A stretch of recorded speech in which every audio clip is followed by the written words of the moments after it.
Buenos días a todos y a todas. Gracias por venir a este nuevo seminario, el ciclo de seminarios del ICA, que está teniendo bastante éxito, todas charlas muy interesantes. Voy a sacar las notas porque, aunque conozco bastante bien a Miguel, pues no me sé toda su carrera. Vamos a un poco a...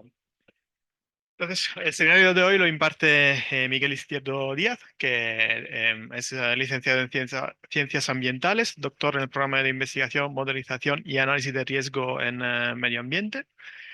Y hizo su tesis sobre bioaccesibilidad, biodisponibilidad, evaluación de riesgo para la salud humana por exposición a elementos traza en huertos urbanos. Es un tema que nos pilla un poco bastante de cerca al ICA, lo de la agricultura urbana, principalmente bueno, a mí, tal vez. Pero bueno, creo que también es un seminario interesante para todos los que trabajamos aquí. Miguel es un conocido del ICA porque estuvo aquí haciendo una beca High Intro en el grupo ahora se llama Interacciones Beneficiosas Planta Microorganismos, creo que es el nuevo nombre. Y también tuvo una estancia en el Instituto Nacional de Técnica Aeroespacial y actualmente es profesor investigador en la Escuela Técnica Superior de Minas y Energía de la Universidad Politécnica. Su grupo de investigación es de prospección y medio ambiente y participa en proyectos relativos al ámbito de la geoquímica, de la modelización de procesos de contaminación, de la evaluación de riesgo y de remediación de emplazamientos. Y entre otras cosas, pues ya llevamos unos años colaborando por temas de agricultura urbana, de riesgo, de evaluación de lo que se hace en Madrid y alrededores sobre este tema. Entonces yo ya le paso la palabra a Miguel y bueno, pues muchas gracias Perfecto. por venir. Pues nada, lo primero de todo, también agradecer, ¿vale? Que me hayáis invitado aquí al CSIC a dar esa charla. Y sobre todo que es un honor volver a estar aquí después de 10 años, que como has comentado, para mí fue esta la primera experiencia con el mundo de la investigación. Fueron 2 meses aquí, pero fue el principio, ¿no? De hasta donde he llegado ahora, así que apetece después de unos más de 10 años ya, de haber empezado a volver a estar en este sitio, que es como una especie de casa. Y nada, pues como ha comentado, vamos a hablar hoy sobre agricultura urbana, sobre todo centrado, ¿vale? En el tema de la contaminación y centrado en el tema de los riesgos. Primero de todo, voy a pasar muy por encima, pero a hacer algunos comentarios sobre qué es la agricultura urbana, los tipos que hay, ¿vale? También los beneficios y limitaciones. Luego me voy a centrar en estos 4 puntos: contaminación, evaluación de riesgos, biodisponibilidad y deposición atmosférica, un poquito todo enlazado con todos los estudios que hemos ido elaborando a lo largo de estos años. Y por último, pues concluir, ¿no? Y algunas ideas clave que me parecen importantes después de todos estos años de estudio. Entonces, lo primero de todo, pues comentar, ¿no? La agricultura es la base, ¿no? De lo que somos hoy en día, ¿no? De la humanidad. Todo empezó, pues, a partir del Neolítico, ¿vale? A partir del Neolítico ya las poblaciones se asientan, ¿no? Y todo ello está muy ligado a esta agricultura, que es fundamental, ¿vale? Posteriormente, para todos los imperios que han venido después, todas las civilizaciones, ¿vale? Desde la civilización sumeria, egipcia, romana, en Asia, en América. También en la época medieval, ¿vale? Cuando nosotros pensamos siempre en esas ciudades, pues siempre las idealizamos como un castillo, alrededor de ese castillo, pues campos de cultivo. Y siempre a lo largo de la historia, pues siempre ha estado todo lo que es el centro de la ciudad, el centro urbano, y alrededor el campo, ¿vale? No había una separación a lo mejor física, pero están una al lado de la otra. Si queréis más, comentar sobre la historia y demás, os recomiendo también ese libro publicado de Raíces en Asfalto.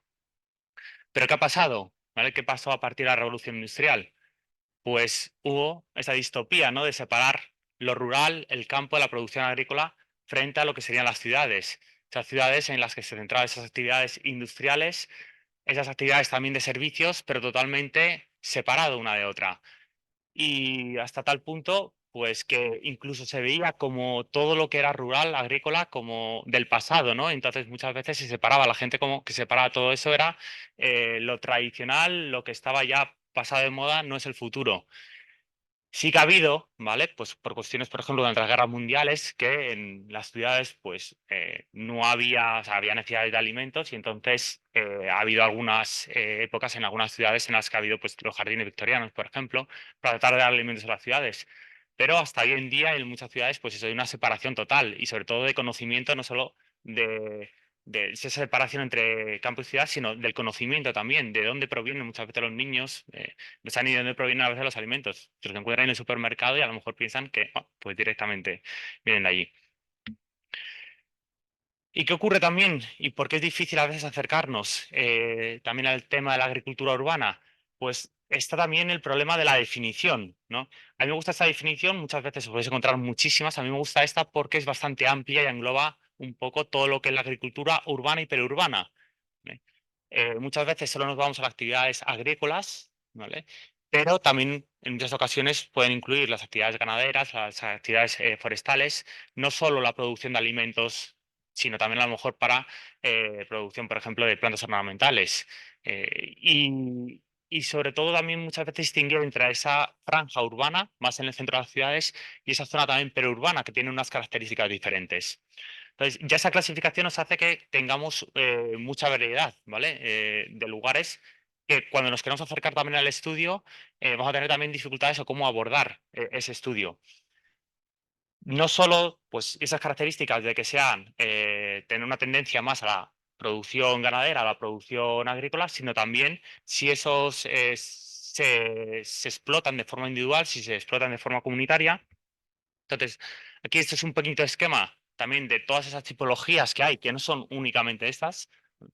En nuestros casos, ¿vale? En mi caso, yo me centro normalmente más en el estudio de los huertos urbanos, que tienen que ver más, pues, que son producidas directamente en el suelo, o en algún caso luego comentaremos a lo mejor sobre bancales, pero también hay otros tipos, como los que Marco, por ejemplo, estudia, que a lo mejor más es en ese tipo de agricultura en terrazas, jardines verticales, hidroponía, ¿vale? Pero todas esas características. Entonces, ya todo ello lo hace muy difícil en el tema de estudio, porque claro, el tipo de producción, el tipo de si se produce sobre suelo, si es original o no, va a cambiar mucho las consecuencias, ¿no? El manejo de ese suelo, qué prácticas se utilicen, si es de forma individual, si es de forma comunitaria, si esa producción de alimentos viene destinada a luego a venderse, a comercializarse o no, si tienen una función más de ocio, más de cultural, o si es más de producción de alimentos para pues, eso, comercial o para unas familias.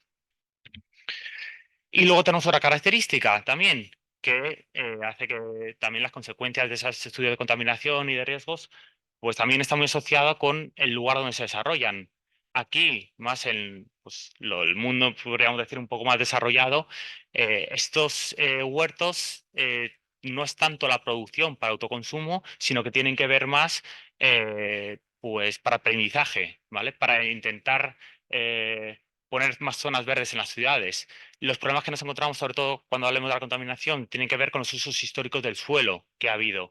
Tiene que ver también con actualmente también la contaminación atmosférica de las ciudades. En cambio, si nos vamos más a los países subdesarrollados, muchas veces estos países están ocupando zonas de suelo que no han tenido actividades industriales de forma histórica, pero el problema muchas veces ahora actualmente es que se riega, por ejemplo, con aguas residuales, que se utilizan a lo mejor residuos orgánicos, pero que están también contaminados. Entonces, esas características, ¿no? Esos estudios o esa contaminación, esos riesgos que pueden venir, pues son diferentes y vamos a tener que abordarlos de forma diferente.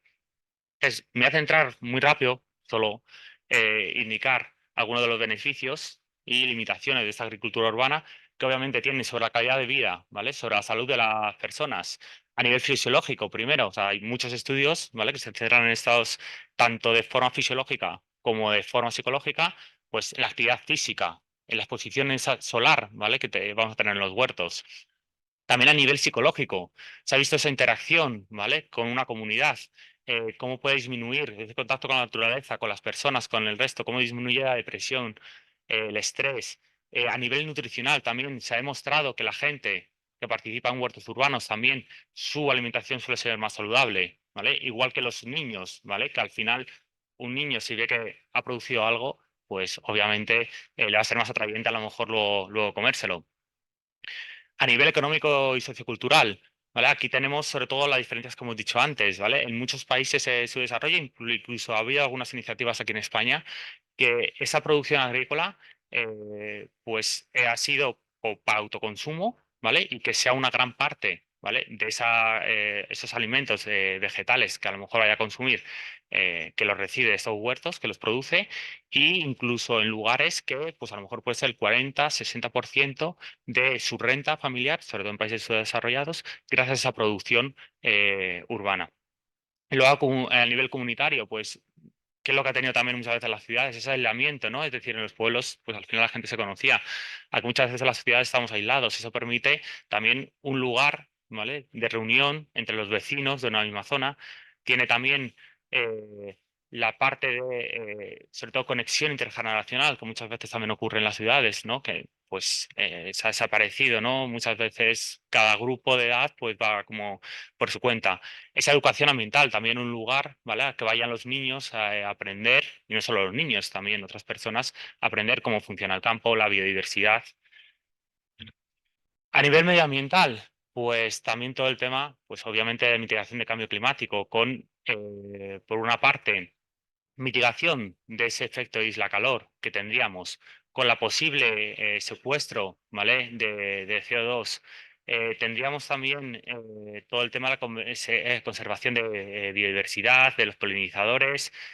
Se podrían utilizar y muchas veces en muchos de esos puntos tienen composteras, ¿vale? Para reciclar residuos orgánicos. Se puede reciclar en el caso de las aguas residuales, utilizarlas en esos lugares. Y además permiten, por una parte, si tenemos un suelo que no tiene vegetación, pues muchas veces la erosión, ¿vale? Cuando llueve del aire, del agua, es mucho mayor que si hay vegetales. También, si tenemos cuando caen agua, que ocurre muchas veces, todas las ciudades están selladas por asfalto, entonces todas esas inundaciones que tenemos hoy en día, en parte es muchas veces porque ha desaparecido también parte en las montañas, esos árboles que reducen, pero también tenemos zonas que son asfaltadas que por ahí discurre todo el agua. Y por último, podríamos también que limita la contaminación en parte la atmosférica, porque atrapa esas partículas, en parte también porque sirve de filtro. El filtro es el agua, cuando va filtrando, pues va filtrando esa contaminación. Pero también existen unos inconvenientes, limitaciones, ¿vale? En las ciudades, por ejemplo, el espacio del suelo, pues es bastante limitado. Entonces, a veces hay confrontaciones. El uso del agua también, y sobre todo en los países mediterráneos. Y luego, pues podríamos tener, que hay veces que también se dice que hay una reducción, ¿no? De esa huella de carbono, pero otras veces, como esta producción es más limitada, menos intensiva que en otros lugares, también a veces dicen que esa producción, sobre todo de alimentos, esa huella de carbono de CO2 es mayor la de los huertos urbanos que la de fuera.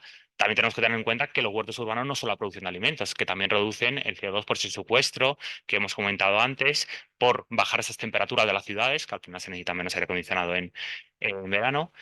Problemas también a veces con el tema de las plagas, ¿vale? Que puede haber de enfermedades y sobre todo, y lo que más se recurre es el tema de la contaminación, es decir, si está en un suelo que ha sufrido unas actividades históricas, si este suelo va a ser adecuado o no para producir alimentos y esos alimentos pues pueden tener algún peligro. Entonces, también traigo, ¿vale? Vamos a ir empezando con esos 4 puntos que hemos visto. Y os traigo la definición de contaminación que da la RAE, ¿no? Que es alterar ese suelo de forma negativa, ¿vale? Por unos agentes físicos, químicos, ¿vale? A mí me gusta mucho más la otra definición que viene del Real Decreto 9/2005, que también dice que es alterar de forma negativa esas condiciones del suelo, pero tiene un punto muy importante, ¿vale? Que es que esa alteración sea de origen humano, ¿vale? Y luego tiene otro punto importante, ¿vale? Que no es solo que se enriquezca ese suelo de concentraciones mayores, sino que suponga un riesgo para la salud humana en función del uso que se vaya a dar el suelo. Que eso es una cosa importante y que luego veremos qué importancia tiene también cuando se hace un estudio, decir si está o no contaminado, pues nos referimos sobre todo a esa definición. Entonces, por tanto, la concentración de una sustancia, ¿vale? Para decir si está contaminado un suelo, se puede abordar de dos puntos. Una parte, comparar con esos niveles de fondo, esos niveles de referencia que habría de una zona, que por eso muchas veces pues, utilizan los típicos índices de contaminación, ¿no? De factor de enriquecimiento de una sustancia respecto a la que tendría que haber de forma natural. Y luego estaría la otra forma de abordarlo, que es abordar o calcular ese riesgo que puede suponer para la salud humana o para los ecosistemas, ¿vale? Y ahí entraremos a ver diferentes también niveles y diferentes fases de cómo podemos abordar esa evaluación de riesgos y qué potencial implicaciones tiene también abordarlo de una forma u de otra. Entonces, ese es el típico esquema, ¿vale? De caracterización de emplazamientos contaminados, de cómo se debe abordar. Pues, primeramente, siempre hay que hacer con un estudio inicial, una investigación preliminar, ¿vale? Y en función de las afecciones que vayamos viendo, de esas afecciones negativas, viendo su grado, ¿vale? De importancia, ya iremos pasando a niveles inferiores. Es decir, primero haremos un estudio inicial. Si vemos que puede verse ese suelo afectado, ¿vale? En ese caso ya sí que vamos a tomar una serie de muestras, vamos a hacer una serie de análisis químicos y en función de esos resultados que obtengamos, ya vemos si es necesario, ¿vale? Abordar ya un estudio de análisis de riesgos y si se detectan riesgos o no, incluso que nosotros, a diferencia a lo mejor de lo que pueda hacer una consultora, pues ir un poquito más allá, ¿vale? Indagar un poco más allá. Entonces vamos a ir viendo cada uno de esos puntos y en cada uno luego de ellos, pues os iré dando algunos resultados. Entonces, ¿qué consiste esta investigación preliminar? Como muchos ya sabréis, lo primero, ¿no? Ver qué actividades, ¿vale? Históricas ha habido en ese terreno, y si se puede también muchas veces ir a hacer una visita, porque muchas veces, pues bueno, a lo mejor te pueden contar, puedes buscar información, pero cuando estás en el punto y ves realmente y excavas un poco, ves que lo que ha podido haber. Y en casos, sobre todo en pueblos, en zonas, la gente de alrededor, ¿no? Es decir, a lo mejor te puede decir, porque muchas veces ha habido allí una industria, eh, ya se ha desmontado, ya no hay nada, es un suelo que lleva a lo mejor 10 20 años, que en su momento hay, pues a lo mejor puedes encontrar algunos escombros, pero no ha sabido que hay actividad allí. Y muchas veces la gente de la zona te puede proporcionar y dar esa idea. Y es importante sobre todo para saber qué contaminantes vamos a analizar. Porque primero no podemos analizar todos los contaminantes, o sea, es prácticamente imposible. Entonces tenemos que dirigir ese estudio hacia qué vamos a estudiar. Porque además, lo que no podemos estudiar todo, pero lo que no estudiemos, vamos a ser incapaces de saber si está o no, vamos a poder cuantificar. Es decir, que todo aquello que no analicemos en su momento, no vamos a saber. Ir un poquito rápido, el tema de la recolección de muestras, ¿no? Que también muchas veces es una problemática, muchas veces en los huertos, cuántas muestras tomar, ¿vale? Va a ir mucho, pues en función de qué huerto. Claro, si no es lo mismo un huerto que tenga, a lo mejor, imaginemos, 1 hectárea que un huerto que sean 20 por 30 metros, ¿vale? Un huerto urbano pequeño que un huerto a lo mejor a las afueras. Pero claro, también depende, porque hay veces huertos en la zona periurbana que prácticamente es un suelo que es igual en todos los puntos y prácticamente a lo mejor incluso con una o dos muestras incluso medio podrías identificar la zona. Y en cambio a lo mejor tienes un huerto urbano que es más pequeño, pero que tiene muchas diferencias porque ha habido diferentes actividades en cada uno de los puntos y te puedes encontrar variaciones muy grandes. Y algo bastante importante, ¿vale? Que es normalmente los laboratorios siempre, y bueno, y de forma rutinaria siempre se considera el suelo como la fracción menor a 2 milímetros, porque es lo que siempre se estudia, y entonces tú cuando vas a enviar, o cualquier persona va a enviar, o normalmente incluso los centros de investigación en los laboratorios, normalmente se coge siempre, se tamiza 2 milímetros y con esa fracción es la que tú decides si esas concentraciones de contaminantes están por encima o por debajo de unos niveles. ¿Qué ocurre? Que muchas veces para el tema de evaluación de riesgos esos 2 milímetros no es una fracción que sea considerada útil o la más recomendable. ¿Por qué? Porque muchas veces en análisis de riesgos se incluye la resuspensión de partículas que se puedan inhalar, las partículas que se puedan quedar pegadas a las manos y que nos podamos llevar, que podamos ingerirlas. Y por tanto, ¿qué ocurre? Que entonces tenemos que recurrir a otra serie, a otras fracciones más pequeñas, pues de 100, 200 micrómetros para esos análisis de riesgos. ¿Y qué conlleva ello? Pues que si utilizamos normalmente una fracción menor, ¿vale? Que con respecto a la de 2 milímetros, como sabéis muchos de vosotros, esa concentración de contaminantes en relación a la masa, pues es mucho mayor, ¿vale? Entonces, por eso también esas diferencias que puede haber. Y algo importante también, y que normalmente también pues, en los laboratorios se hace, es analizar esa concentración total, ¿vale? Que habría en el suelo. ¿Qué ocurre? Que eso nos da una idea de la totalidad, entre comillas, de las sustancias que tenemos en el suelo, pero muchas veces también es importante qué cantidad de ese contaminante puede ¿vale? Está disponible. Luego veremos más el concepto de biodisponibilidad. Pero ¿qué fracción puede pasar a las diferentes partes, pues, sean personas o ecosistemas? Y bueno, otras consideraciones a tener en cuenta, pues, la conservación, los controles de calidad y las técnicas analíticas que se van a llevar a cabo. Para los orígenes de los contaminantes, pues muchas veces en función de, sabiendo la actividad que hay antes, por ejemplo, si sabemos que ha habido una gasolinera, pues podemos intuir que va a haber a lo mejor pHs, que va a haber TPHs, que va a haber BTEX, ¿vale? Si ha habido una industria metalúrgica, pues a lo mejor tenemos que analizar metales pesados. Entonces voy a entrar ya, ¿vale? Con algunos de los estudios, ¿vale? Que yo iba haciendo tanto en mi tesis como luego de forma posterior. Pues aquí los dos primeros estudios que hicimos, que fueron aquí en la ciudad de Madrid, en cada uno de ellos se mostraron unos 6 o 7 huertos, en uno de ellos coincidía, pero bueno, se hicieron 2 campañas de muestreo, se analizaron las concentraciones en los suelos en el primer caso, ¿vale? En el primer estudio, y en el segundo caso también se analizaron las concentraciones en las plantas. Entonces, también agradecer a la red de huertos comunitarios, porque bueno, sin su ayuda también, ¿no? Al final, pues no podría haber hecho esos estudios. Y solo de forma primaria, luego ya nos meteremos un poquito, pero para no... esas concentraciones en el suelo, ¿vale? Cuando nosotros los analizamos, ¿qué ocurría? Bueno, veis ahí como 3 líneas, ¿vale? Eso quiere decir, esas 3 líneas son los niveles de fondo. El azul serían los niveles de referencia, y la roja los niveles genéricos de referencia para uso agrícola. Entonces, los niveles de fondo y referencia es lo que hemos dicho antes, que nos indican un poco si una sustancia está sobre todo por encima de los niveles de referencia, nos indicaría que estarían enriquecidos, ¿vale? En esos contaminantes. Y podemos ver, pues para la mayoría de los elementos, ¿vale? Todos esas concentraciones en la mayoría de los huertos estarían por debajo de esos niveles de referencia, o estarían próximos, ¿vale? Pero sí que vemos para ciertos elementos que superan esos niveles genéricos, ¿vale? Para uso agrícola, como puede ser, por ejemplo, el antimonio, como puede ser el plomo, ¿vale? ¿Y qué nos indica entonces que superemos estas concentraciones? Porque es una de las cosas también que yo intento siempre transmitir, ¿no? Y también cuando alguna vez hablo con la gente de los huertos, ¿vale? Que esas concentraciones no nos indican ya directamente, no debemos asumir que ya el huerto está contaminado, ¿vale? ¿Y por qué? Por lo que veremos ahora, porque luego hay otro concepto, ¿vale? Que es el riesgo realmente que va a haber, ¿vale? Y el riesgo viene también por 2 partes. Por una parte, que es la sustancia que estamos analizando, la sustancia que estamos investigando, que puede ser más o menos tóxica, pero aparte que sea más o menos tóxica, claro, si la tenemos aislada, pues a lo mejor no va a producir ningún efecto sobre las personas, sobre la población.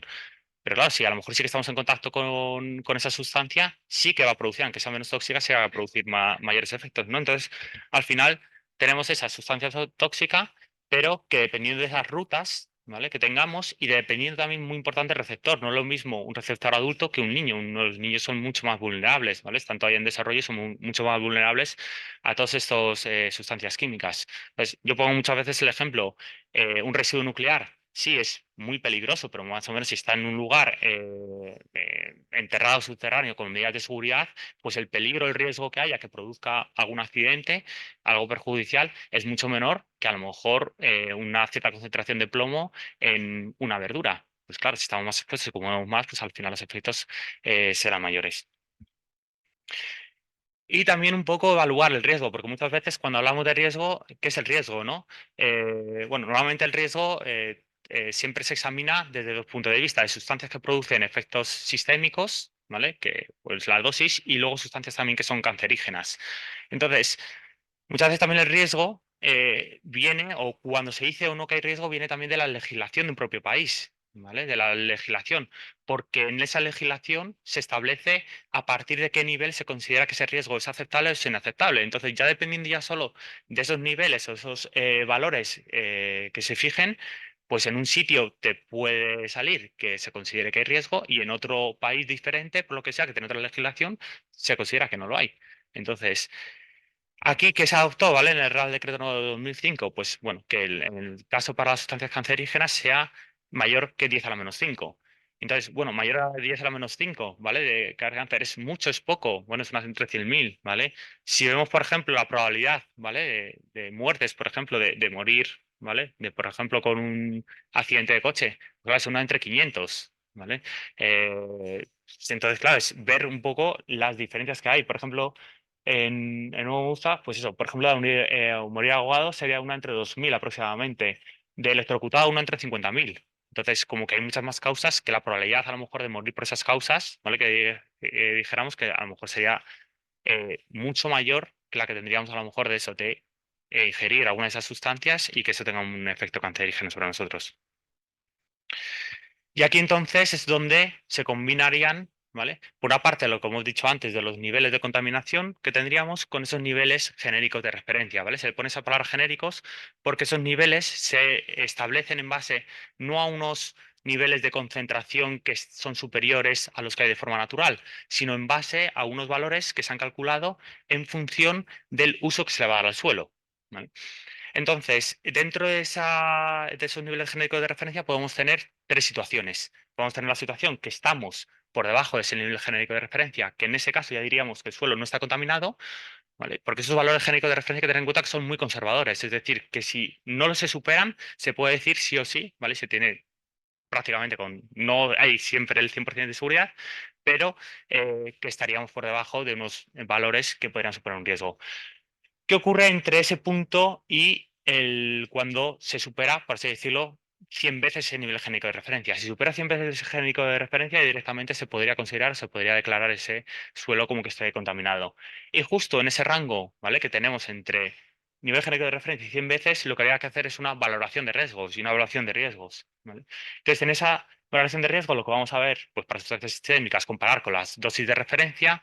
Para sustancias cancerígenas, pues por el incremento de la frecuencia de que se pueda aparecer el cáncer, comparar, ¿vale? Si superan o la unidad o el valor, como he dicho antes, de 10 a la menos 5, y están establecidos en la legislación para contaminantes orgánicos, pues es a nivel estatal en este caso. Para niveles de contaminantes inorgánicos, está en cada comunidad autónoma ha desarrollado los suyos. Y el problema de estos es que estos valores niveles génicos de referencia están asociados a unos usos del suelo, es decir, se desarrollan en función de las actividades que se van a llevar a cabo. Podemos tener industrial, urbano y agrícola. Y el problema que tenemos, y muchas veces, y yo planteo, es ¿y qué hacemos con los huertos urbanos? ¿Los huertos urbanos son un uso agrícola o son un uso urbano? Porque de hecho, en el uso urbano se contempló y cuando se desarrollaron, se contempló también pues que a lo mejor fuese una familia que tuviera un pequeño jardín en su parte trasera, por así decirlo, y cultivara algunos alimentos. Entonces, es más un uso agrícola si se va a producir mucha cantidad. También ese uso agrícola se ha contemplado que es la producción y también el consumo, pero claro, en esos huertos urbanos muchas veces a veces la producción la hacen unas personas y el consumo es otras personas. Entonces, ¿con qué comparamos? Entonces, muchas veces cuando digo, vale, supera o no supera el nivel genérico de referencia, ¿es mejor el nivel genérico de referencia o nos vamos a lo mejor a los niveles genéricos de referencia de los uso urbano? Entonces, algo que hay. Hay algunos incluso en algunas zonas que tienen un uso recreativo, también a lo mejor se podría comparar con eso. Entonces, es lo primero, ¿no?, que habría que plantearse.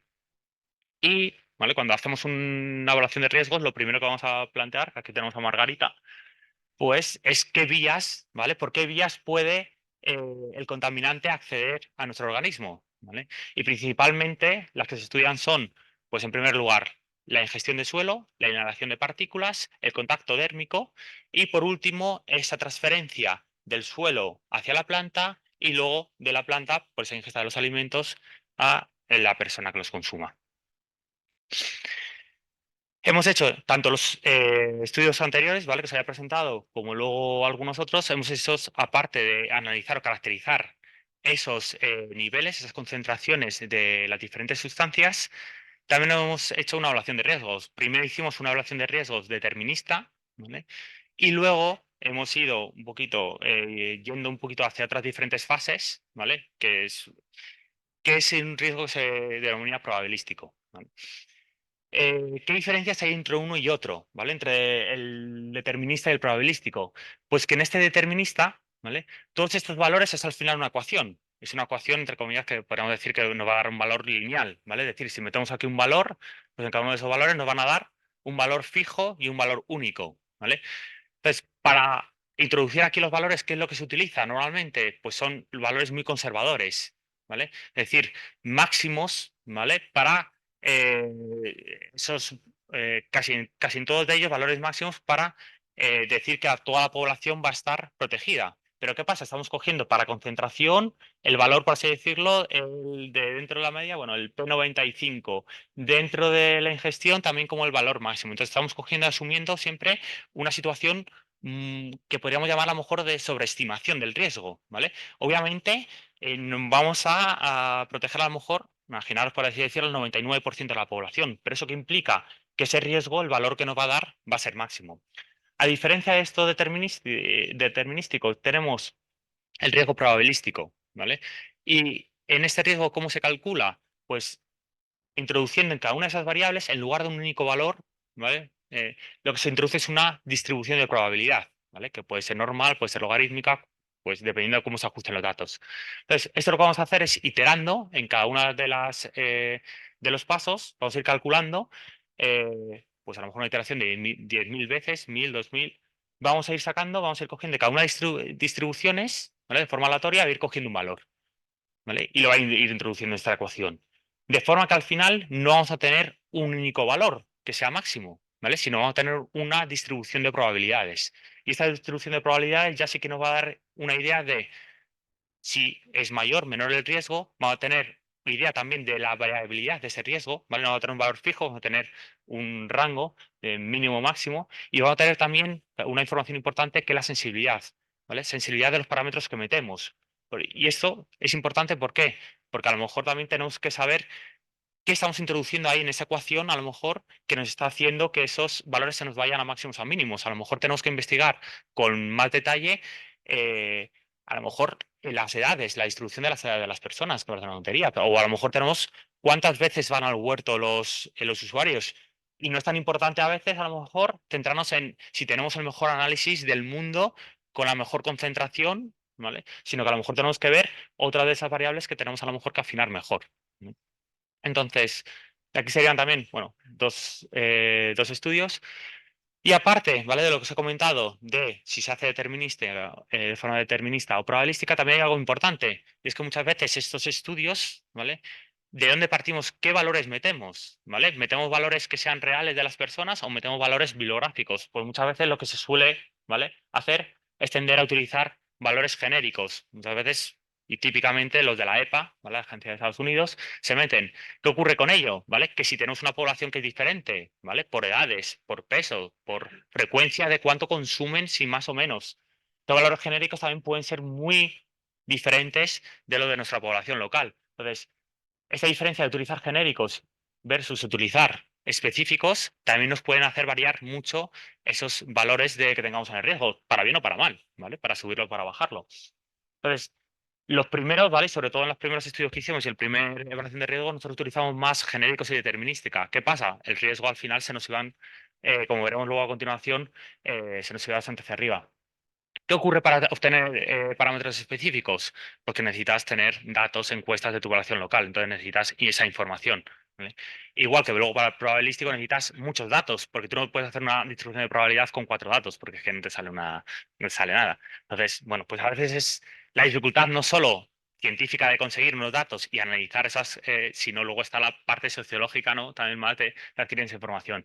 Pero bueno, ya podemos ver, ¿vale? Que ya entre utilizar valores genéricos y utilizar valores específicos podéis ver, ¿vale?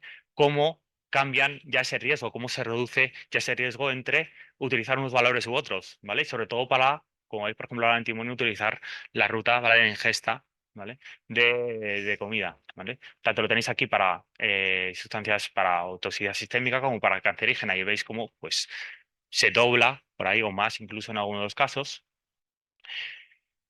Y esta es una comparación, ¿vale? Que vamos a ver aquí entre utilizar, ¿vale? Esos valores, ¿vale? De determinística con valores genéricos, de utilizar determinística pero con valores específicos y ya de hacer una evaluación del riesgo probabilística. Y como vemos, ¿vale? Que si vamos más allá, no nos quedamos en esas análisis o evaluación de riesgos de tipo determinística, ¿vale?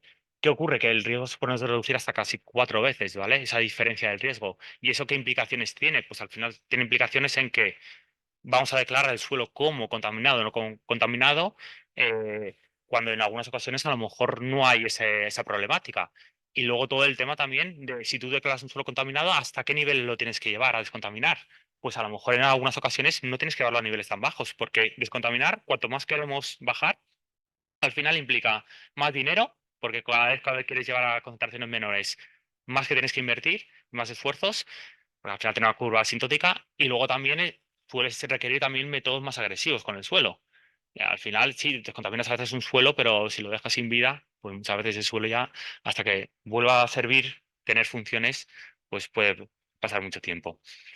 Y vamos a entrar con otro concepto que también me parece importante, ¿vale? Que yo he estado bastante implicado, sobre todo con el tema de biodisponibilidad. Voy a presentar también el tema de la biodisponibilidad, que es, ¿no?, la cantidad, la fracción de una sustancia que va a pasar de nuestro suelo, de nuestro alimento, ¿vale? De ese alimento al ser vivo, ¿vale? ¿Y por qué es importante también estudiar solo en los suelos? Porque los suelos o los contaminantes, como todos sabéis, no están asociados a una disolución o no están todos de la misma manera biodisponibles, sino que están asociados a diferentes constituyentes, con la materia orgánica, los óxidos e hidróxidos, las arcillas, ¿vale? Y cómo están de unidos a esas fracciones, esa fuerza, por así decirlo, de unión es diferente y cómo también si cambian las condiciones en algún momento de pH, de cantidad de materia orgánica, esos contaminantes se pueden liberar al medio, ¿vale? Y hacerse más biodisponibles. Entonces, aquí supongo y estaréis bastante, bueno, ya sabéis bastante y seguro mucho más que yo del tema de fitodisponibilidad, ¿no? Del paso de lo que sería de un suelo a la planta. Os dejo aquí algunos estudios, ¿no? Que es algo también importante, ¿no? En los huertos urbanos considerar qué vamos a cultivar, ¿vale? Porque dependiendo si a lo mejor tenemos certezas de que puede estar un suelo a lo mejor contaminado, pues a lo mejor pensar en qué hortalizas vamos a utilizar. Muchas veces lo que se dice, ¿no? Todas las que son de tipo hoja, ¿vale? En suelos contaminados no se suele recomendar. ¿Por qué? Porque suelen acumular justamente estos contaminantes en las hojas, ¿vale? Y a lo mejor utilizar otro tipo, por ejemplo, de fruto, ¿vale? Las que están en contacto con el suelo, a lo mejor patatas, zanahorias, pues a lo mejor por lo menos lavarlo, ¿vale? Para quitar esas partículas que puedan estar adheridas. Pero luego también, en función de qué elementos, ¿vale? Hay elementos que son más biodisponibles que otros, pues también ver en función de ello, pues, qué medidas tomar. Y yo, ¿qué es lo que me he dedicado más durante esos años, sobre todo en mi tesis y bueno, y seguimos con ello con algunos estudios? Es la bioaccesibilidad, ¿vale? La bioaccesibilidad, que es la fracción soluble que estaría en el tracto, por así decirlo, gastrointestinal, ¿vale? Yo cuando empecé sí que había ya algo, o sea, eso se tiene de los años 2000 que había algunos protocolos, pero el boom que ha surgido en los últimos 5 años para acá, o sea, de artículos que hay, de métodos, ¿vale? Porque puede haber gástricos y otros que sean gastrointestinales, ha sido un boom bastante grande. Y ha habido este boom porque, claro, antes para estudiar la biodisponibilidad, ¿qué es lo que había que hacer? Pues era tener los animales en el medio que fuese, que se alimentasen y después de 3, 6 meses, el tiempo que fuera ser necesario, pues ver qué cantidad había llegado el contaminante a los diferentes órganos. O sea, esto, por implicaciones de tiempo, de coste económico y luego consideraciones bioéticas, pues se están intentando sustituirlo. ¿Por qué? Por otros que lo que hagan es una simulación, una estimación. Es verdad que no vas a calcular exactamente lo que va a llegar al sistema circulatorio, pero puedes tener una ligera idea o aproximación de cuánto va a estar disponible y cuánto puede pasar. Entonces, estos serían los estudios que nosotros hemos hecho. Nosotros nos hemos basado más en estudios gástricos, ¿vale? De simular las condiciones en el estómago con un pH ácido y ver qué asociaciones, qué relaciones habría con las diferentes propiedades del suelo, ¿vale? Y ver cómo, ¿vale? Vimos que para ciertos elementos había una correlación con diferentes constituyentes del suelo. ¿Qué nos puede hacer estas implicaciones? Pues ver, ¿vale? Que si cierto elemento está asociado con cierto constituyente del suelo, podemos a lo mejor de alguna manera intentar algún método de remediación que vaya asociado, ¿vale?, a disminuir esa bioaccesibilidad que habría en este suelo. ¿Y qué otras implicaciones tiene sobre todo la bioaccesibilidad? Que si consideramos, si os acordáis de esa ecuación como hemos visto antes, uno de los términos era la concentración. Esa concentración normalmente siempre, ¿vale?, en casi todos los sitios que se utiliza una concentración total, ¿vale? ¿Qué hacemos si en lugar de esa concentración total metemos esa concentración bioaccesible? ¿Vale? Pues obviamente lo que hemos comentado antes, esa concentración bioaccesible estará entre el 0 y el 100%. Si un elemento, en lugar de ser el 100% de bioaccesible, es a lo mejor un 10%, estaríamos sobreestimando el riesgo en más de un orden de magnitud. ¿No? Y justamente para la ruta del suelo que aquí vemos, ¿vale? Podemos ver, ¿vale?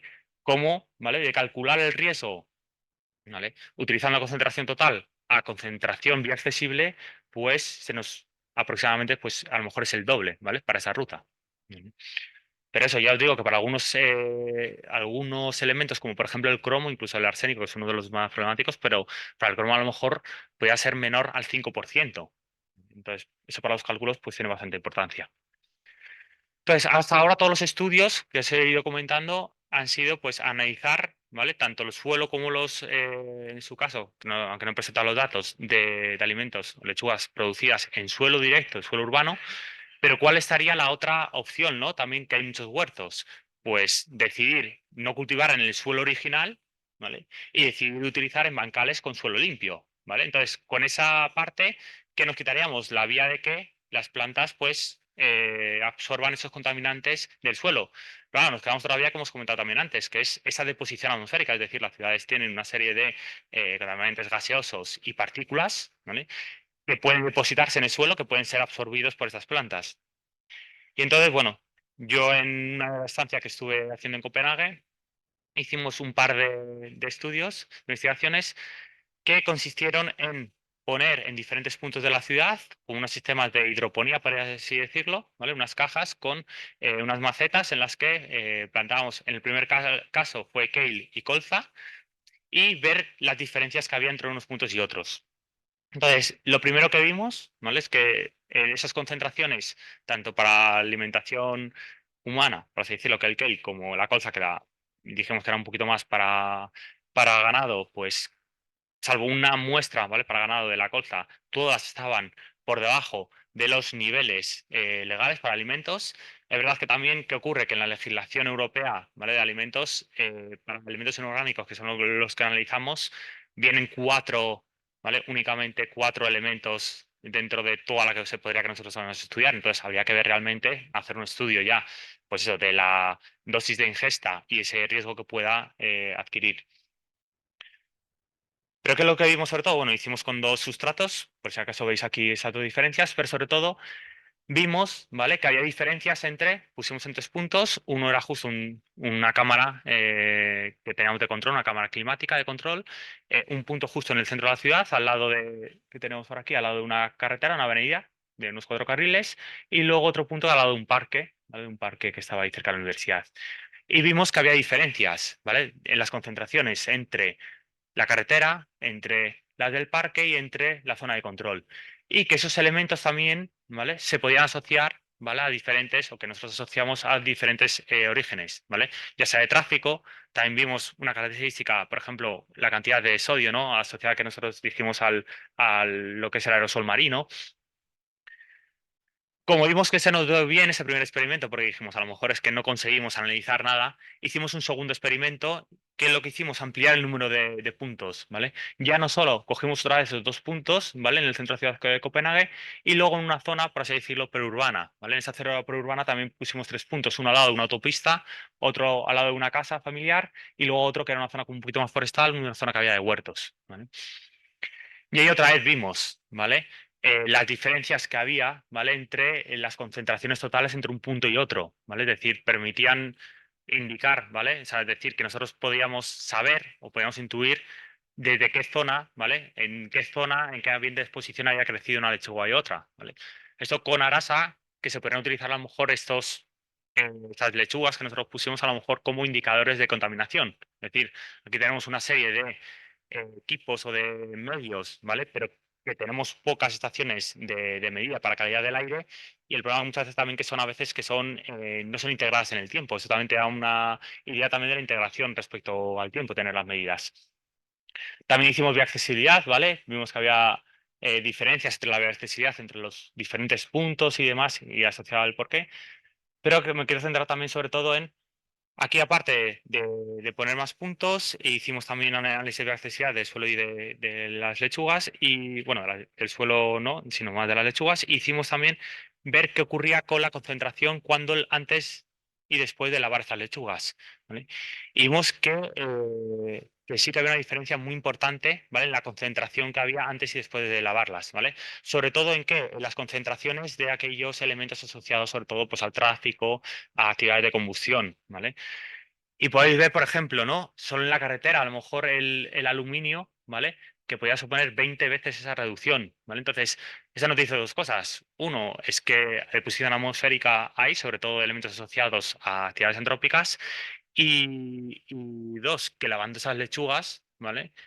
O cualquier otro producto, quitamos una gran cantidad de esos contaminantes. Es decir, ya un lavado ya permite quitar bastante. Y que justamente sobre todo esos cultivos que hay, claro, a mí muchas veces me dicen también, claro, no es lo mismo un árbol que lleva ahí 10 o 20 años viviendo, pero claro, es que los huertos urbanos normalmente pues son 3 meses, 6 meses, depende un poquito del producto, pero claro, tiene un periodo corto, pero bueno, eso también hay que tenerlo en cuenta, ¿no? Que un producto agrícola va a estar durante ese tiempo, entonces el tiempo de absorción que va a tener o el tiempo que va a estar expuesto a esas condiciones, pues son esas. También, ya para ir terminando, ¿vale? Me gusta traer muchas veces este estudio, ¿vale? Que se preguntó a diferentes hortelanos y demás de huertos urbanos por su conocimiento, ¿vale? La pregunta abierta de ¿qué contaminantes crees que hay, ¿no? Entonces, pues bueno, sí, muchos decían que había metales pesados, ¿vale? Que es como muy conocido, pero contaminantes orgánicos que prácticamente un tercio de las personas saben de su existencia, ¿no?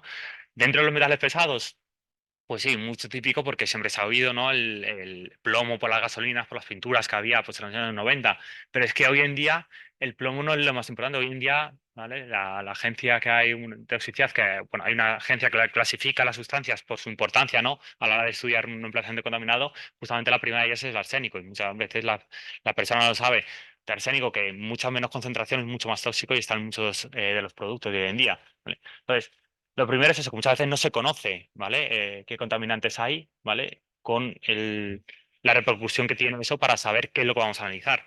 Y luego, pues se les preguntaba también si habían o no hecho algún análisis de su terreno. Entonces, creo que eran unos 70, ¿vale? No sé si unos 70 aproximadamente encuestas.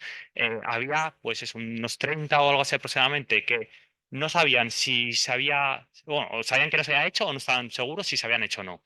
Pero es que además, dentro de los que sí que habían hecho el análisis, otros 10 más, o sea, teníamos unos 40, 70, más de la mitad que no sabían los resultados si está contaminado, si no está contaminado, ¿vale? O sea, como un desconocimiento muchas veces de ello.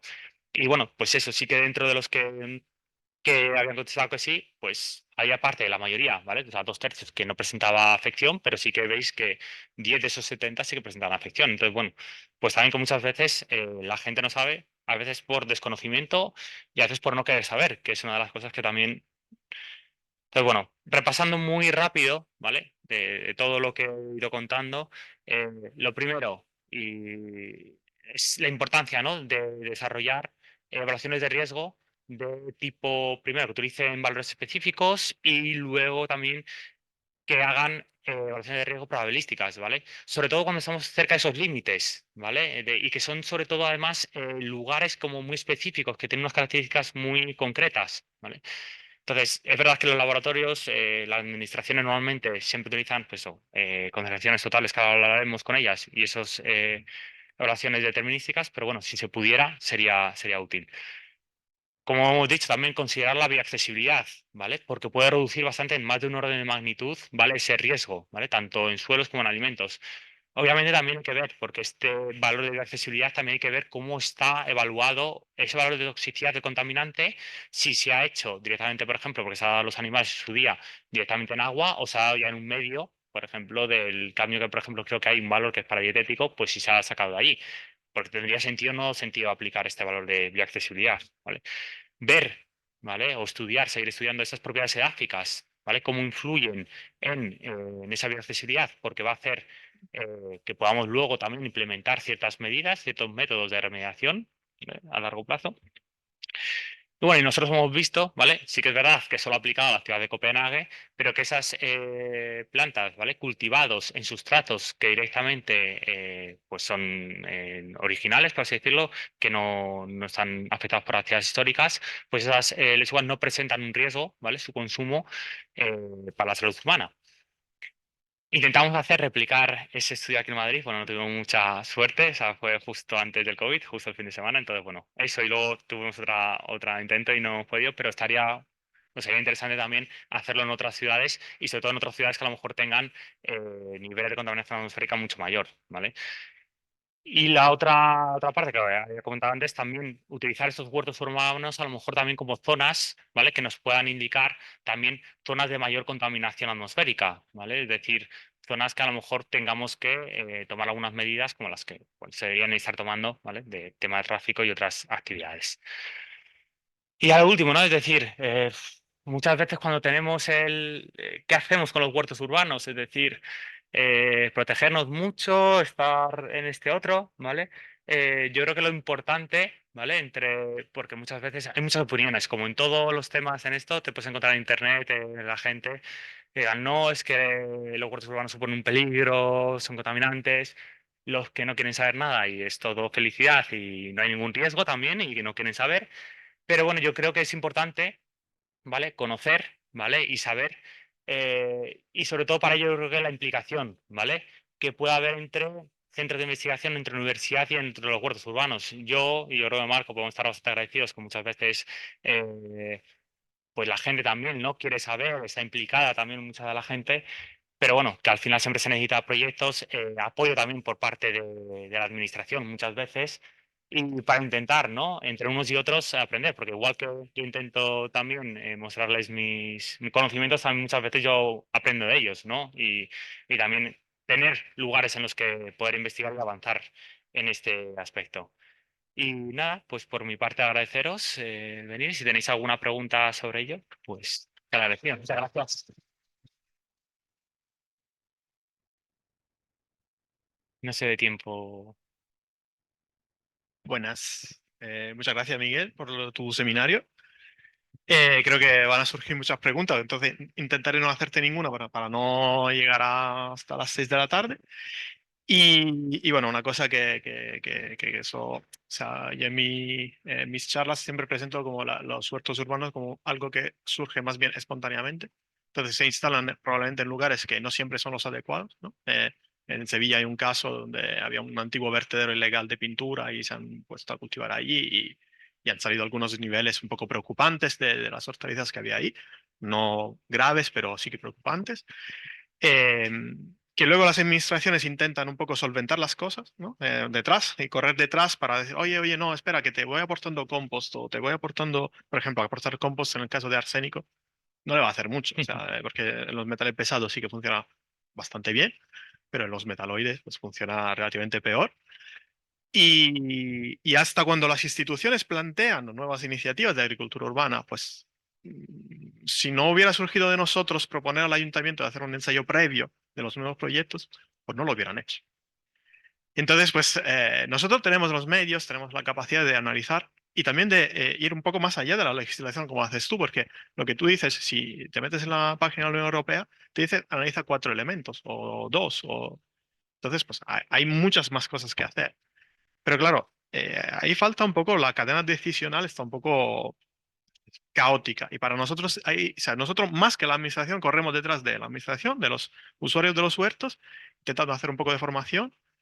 Y no hay un movimiento conjunto que diga, vamos a preguntarle a Miguel que ha hecho su tesis y que sabe mucho, porque no, pues te encuentras un catedrático de Valencia que opina de huertos urbanos en Twitter, que ha pasado recientemente, y diciendo que la huella de carbono, que no sé qué, no sé cuánto, cuando el paper de la huella de carbono, pues hay que saberlo leer también, ¿no? Y aquí, o sea, hay mucha confusión. Y a veces, no es que es frustrante, porque es un poco nuestra labor, pero sí que es un entorno muy complicado de saber gestionar, porque cada uno tira agua para su huerto y para sus beneficios y no se tiene en cuenta algunas opiniones que a lo mejor se basan en, no sé, 10 años, 20 años, 30 años de estudio.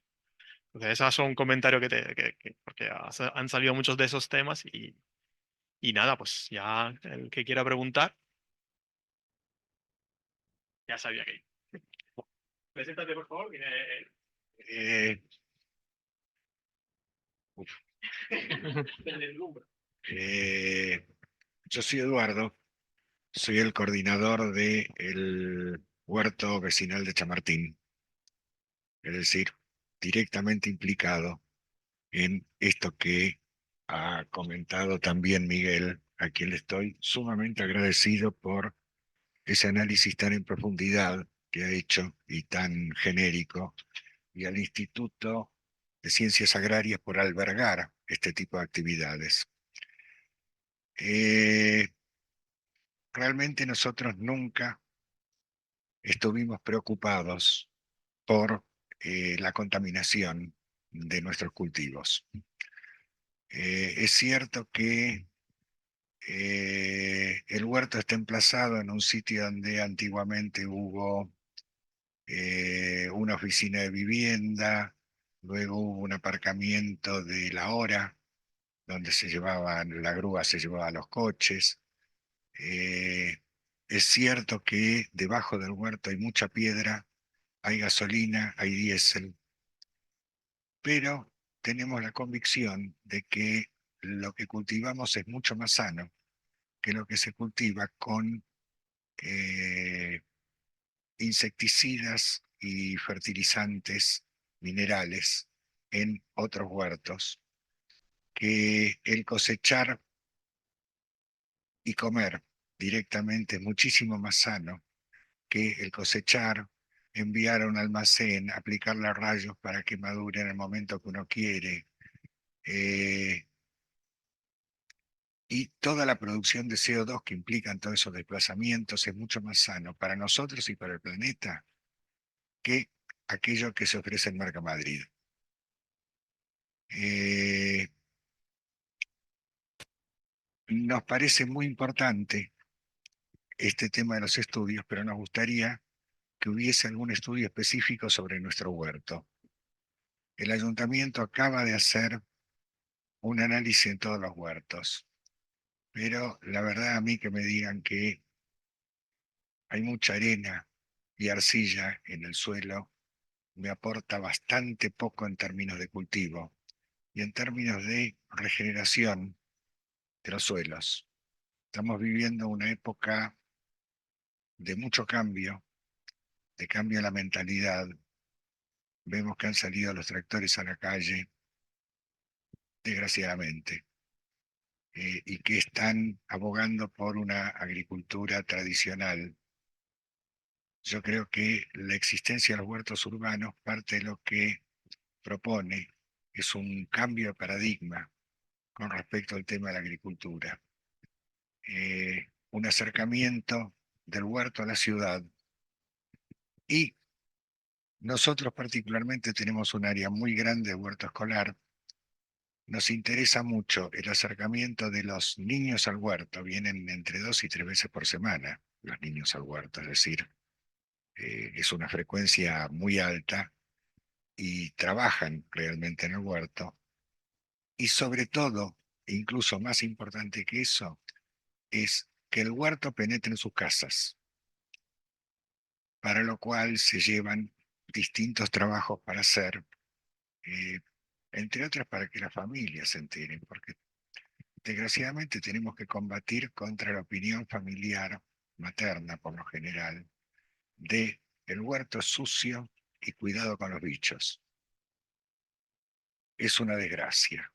La verdad es una desgracia que esa sea la mentalidad imperante que hay. Nosotros tratamos de hacer trabajar a los chavales que vienen al huerto sin guantes, con las manos.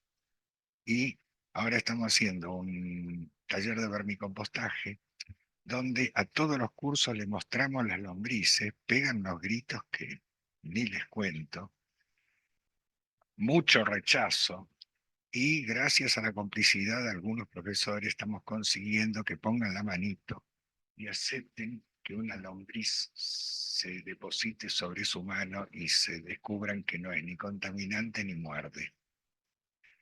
Entonces, yo la verdad me alegro muchísimo de ver tanta juventud, y digo tanta juventud porque vosotros tenéis poco más que la edad de mi nieto,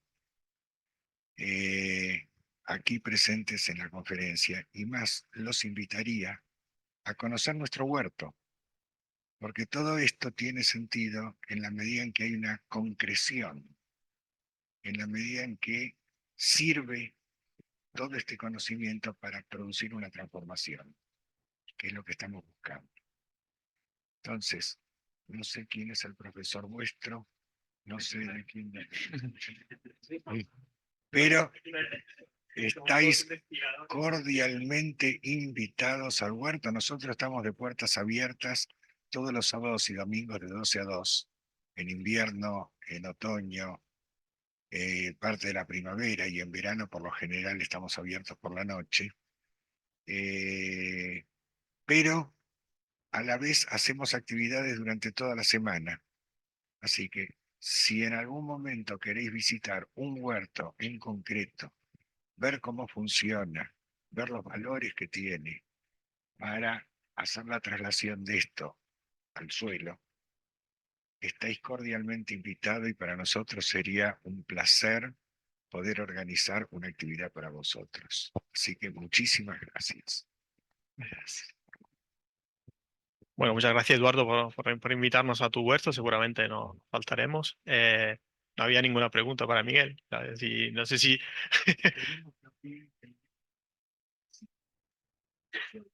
Mm. Nosotros aquí en el grupo sí que hacemos varias actividades conectadas tanto con el compostaje como con la agricultura urbana. Bueno, yo estoy totalmente agradecido a la labor que hacen los huertos urbanos y la agricultura urbana en general para conectar lo que es el mundo del campo a las ciudades, ¿no? Lo presentaba muy bien Miguel al principio. Discrepamos sobre algunas cosas, por ejemplo. Es verdad que cultivar en biológico es más sano que cultivar con otros insecticidas, pero si hay una contaminación persistente o una contaminación atmosférica, esos riesgos también hay que evaluarlos. Es decir, no porque el huerto no utilice pesticidas, no tiene riesgos asociados.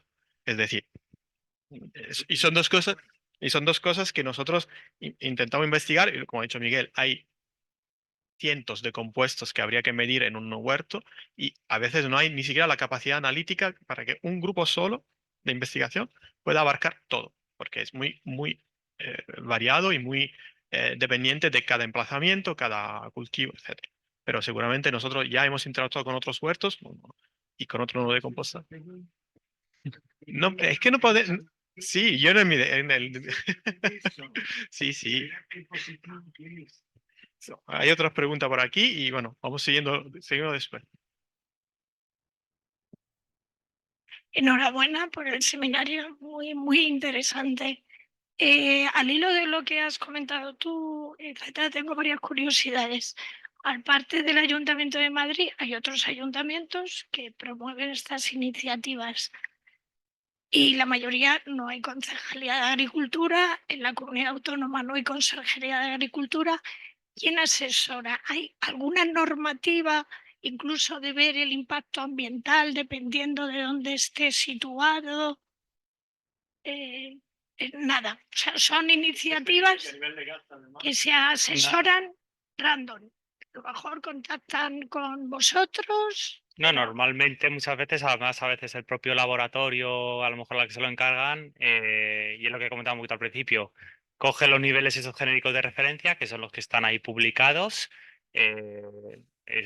los asume que son a lo mejor para los agrícolas, pasa, no pasa, y con eso te dice más o menos. Por ejemplo, en el caso de Tres Cantos se ha promovido, se va a duplicar la superficie y está situado al lado de la zona del Parque de Viñuelas, que está protegido, que hay rapaces. Entonces, enlazando con esto, ¿hay alguna también?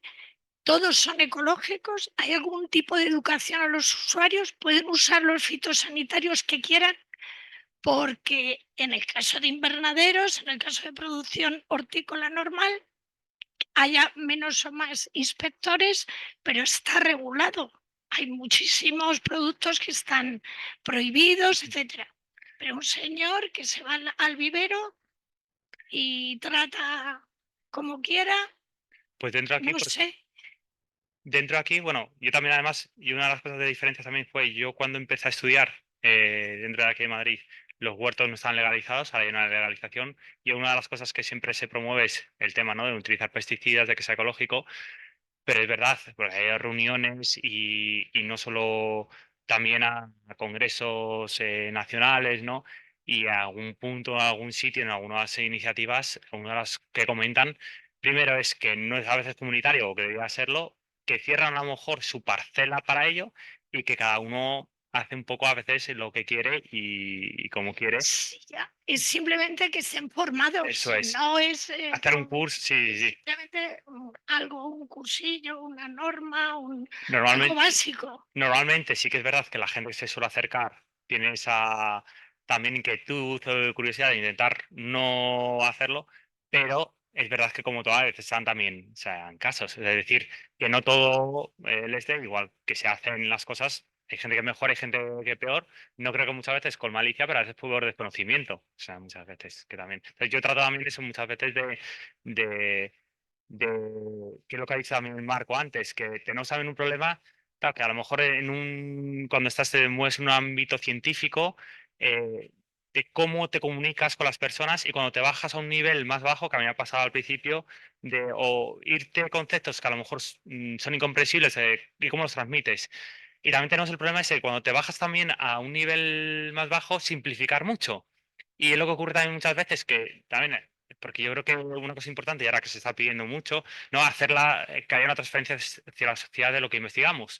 Muchas veces cuando se hace, intentas o te piden también que sea algo simplificado que se pueda entender, pero en esa simplificación muchas veces, y los medios también, a veces cogen las cosas que quieren o cómo lo quieren entender. Y tú en tu cabeza lo tienes de una manera, has querido comunicarlo de la mejor forma posible, y los medios a veces también también por cómo quieren informar, Por ahí titular. pues cogen las partes que les interesa o no le dan ese sentido que tú lo has dado y que si a lo mejor te vas al artículo está mejor explicado y más a fondo que como decía Marco. Entonces, también hay veces que ese problema también a veces de comunicación, de cómo comunico mis resultados y que llegue esa información de una forma que ni sea alarmista ni para bien ni para mal, pero que no sea tampoco alarmista, pero Y la Comunidad de Madrid no está financiando a través de proyectos que luego vayan algo, a pero incluir en esas directrices. algo, pero más sobre todo, es verdad que suele tener que ver más a nivel ayuntamiento, es lo que más se promueve. A nivel ayuntamiento es como más, porque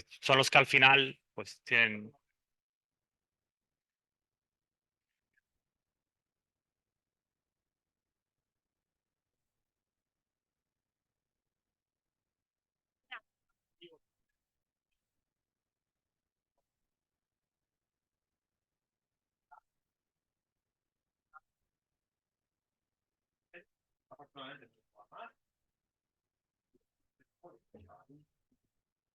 El ayuntamiento no va detrás, como la red, la definitiva, incluso formación, en cada huerto tiene su propio curso, y que se hace mucho. No siempre se cuenta, en verdad, con las instituciones de investigación, porque primero son un poco visibles, ¿no? A lo mejor la Politécnica se conoce más, por ejemplo, Miguel, que es el probablemente que más sabe de la Politécnica, no está en agrónomo, está en mí. Claro. Entonces, si un modelo de esto tiene que ir, va a agrónomo. Y que a lo mejor agrónomo tiene otra posición, otro tipo que no, más productivista, Sí, no, es no, compatible. pero bueno, que hay un poco de matices. Y es verdad que el ayuntamiento ahora también con el nuevo proyecto de varios productores está montando una oficina de formación antes de que la gente se avance en sus proyectos. Sí se hace, pero está muy disperso y es una cosa que se está haciendo ahora también. Creo que hay otro problema bastante grave que los formatos de los medios que se venden, aunque son para el digital de campo.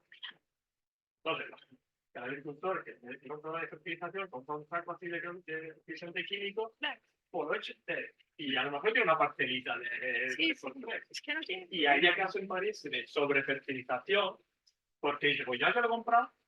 Sí, es que es un hobby. Entonces, para ellos es un hobby. Gracias a ti. ¿Hay alguna pregunta más por ahí? O...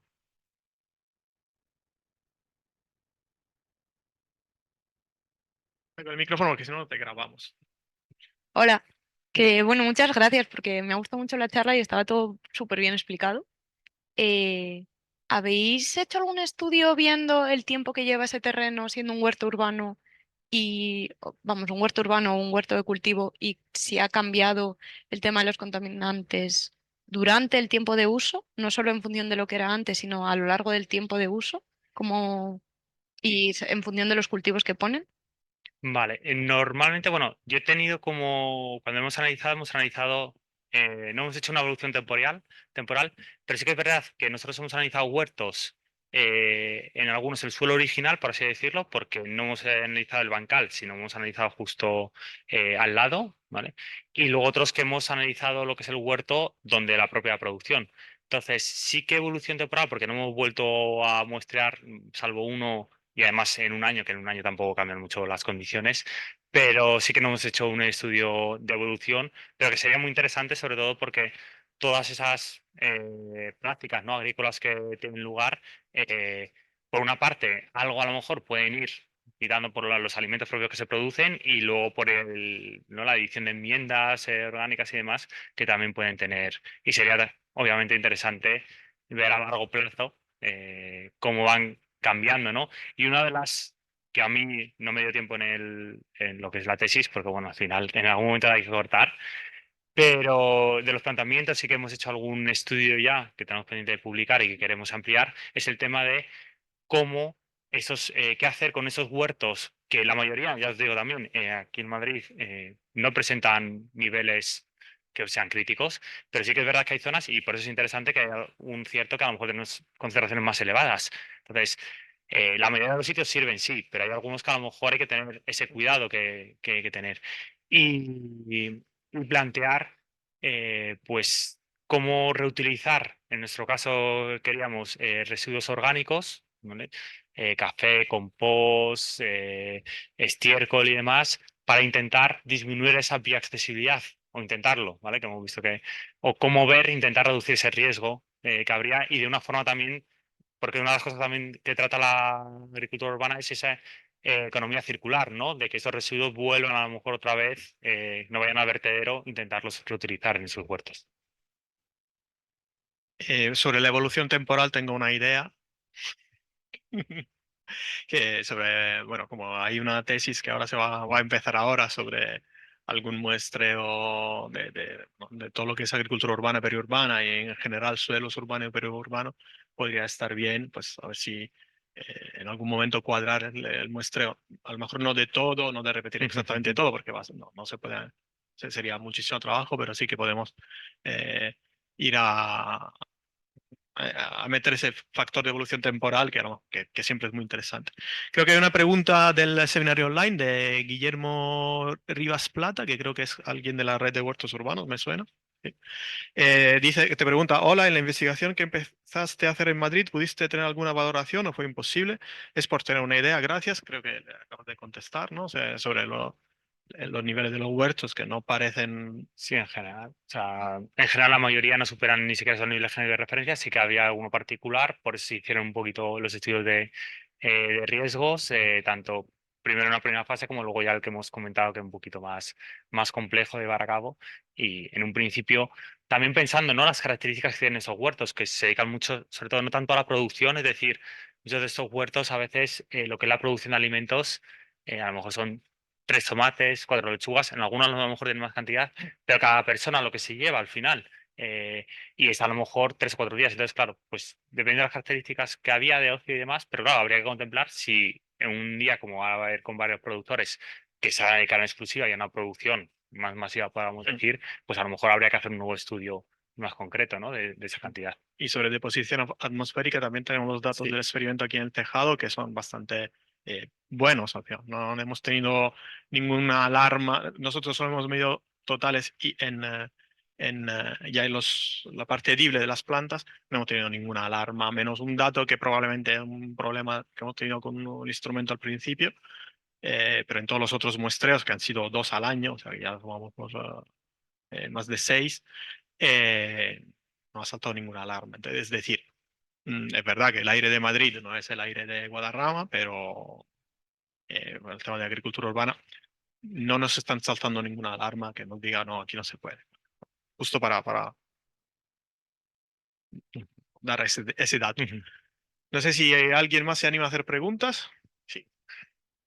Que por cierto, presentaros y que no he dicho nada. Bueno, María Leo, postdoc, que también ha trabajado por el tema de suelos urbanos. Luego que ha preguntado por Marifé, que es investigadora de bioplaguicidas, ¿verdad? ¿Y quién más ha preguntado? Nadie. Bueno, vamos a presentado. Vale, yo soy Clara, estoy de postdoc en el grupo de insectos vectores de patógenos de plantas. Tampoco este es mi tema, pero me daba curiosidad y también enlazando con la pregunta que ha hecho ella. ¿Hay algún tipo de proyecto o sería viable unir un poco la fitorremediación con luego a posteriori aplicar un huerto urbano? Incluso, yo qué sé, no sé si es viable o cuánto eficaz es después de hacer un proyecto de fitorremediación, utilizar esas plantas que a lo mejor han absorbido o han capturado ciertos productos para reciclarlos en minería o en algún tipo de aplicación industrial. No sé si es viable o se ha planteado.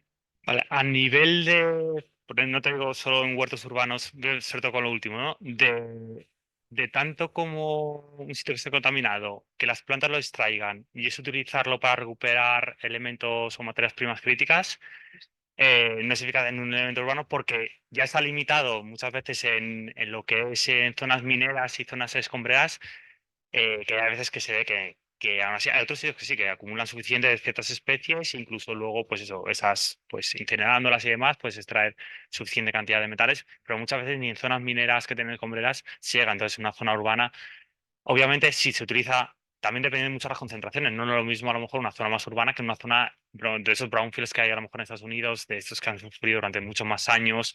Porque es cierto que Madrid es una zona industrial, pero no tiene tanto recorrido como en otros países que a lo mejor ha existido mucho más tiempo y concentraciones mucho mayores. Entonces, sí que habría que tener cuidado con si hace una fitorremediación, ¿vale? También sirve para ciertos elementos, no para todos. Habría que ver qué especies habría.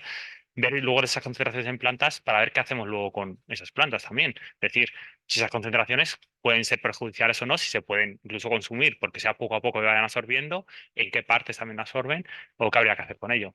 ¿Vale? Pero el problema de todas las técnicas de remediación verde que tendríamos es que son lentas y muchas veces hay que ver exactamente las características, porque muchas veces lo que es aplicable, como todos sabéis, aquí en laboratorio, te lo llevas luego a campo y no tiene los mismos resultados. Pero es que te lo llevas aquí, lo que ha funcionado perfectamente en un sitio, te vas a otra zona que tiene una geología un poquito diferente, lo que has sido en Madrid, que has estado utilizándolo, te vas a otro sitio y a lo mejor, pero para mí sería bastante interesante ver todos estos, y lo que me gustaría, y con colaboraciones a lo mejor, ver ese tipo de remediaciones que hay, tanto que pueda ser fitorremediación como remediaciones más de añadir enmiendas y demás, de cómo intentar reducir de una forma que sea menos agresiva, porque claro, en algunos sitios, que eso es cierto también que es complicado, pero a veces hay decisiones de ayuntamientos que han dicho curarnos en salud, que lo mejor, pues ese suelo lo quito todo, me lo llevo, que muchas veces dónde llevas ese suelo, pero